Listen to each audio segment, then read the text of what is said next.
As a mortgage broker, we don't charge for our service, and how we get paid is we get paid direct from the bank. People, I guess, in the construction industry normally understand this quite easy. It's kind of like having a subcontractor versus a PAYG employee, right? So if you walked into CBA, that employee at CBA was assisting you.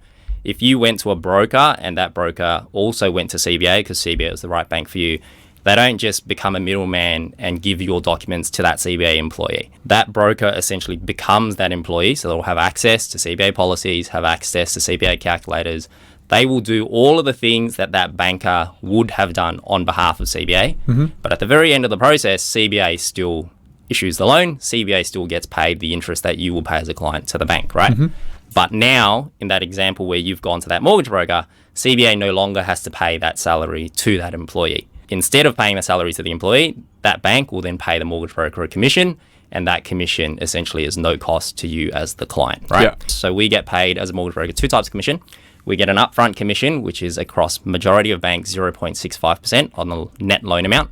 So if you borrow $1 million and you put $500,000 in your offset account from day one, that broker will get paid 0.65% on $500,000, right? So that's $3,250, right? Because the other $500,000 is sitting in offset and not actually drawn down on. Correct. Yep. Correct. That commission that broker receives has usually what's called a clawback period. Most banks is 18 months. So let's say I said, hey, Jack, let's go to bank number 1. We believe it's the right bank for you.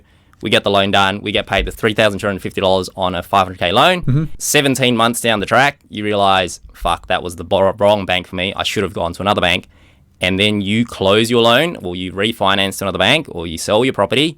That broker can pay up to the full commission back to that bank. It's almost like a grace period to make sure the broker's acted in your best interest, right? The second commission the broker then gets is called a trail commission, which is 0.15, again, on the net balance. So on a $500K loan, they get $750 per year that loan is active. If you compare that to the banker gets paid a fixed salary. They get a performance bonus on top based on the new loans they write and receive, right? But not based on the client and how happy they were, just Correct. based on how many loans they write. So if you walked into a bank, the bank said, hey, Jack, I can do this, promise you I can get you the outcome. For whatever reason, you weren't happy with it, or you didn't get the outcome you wanted, or that you weren't happy with the communication or the service provided, and then you realize you don't want to use that banker and you've gone to another bank, that banker still gets paid.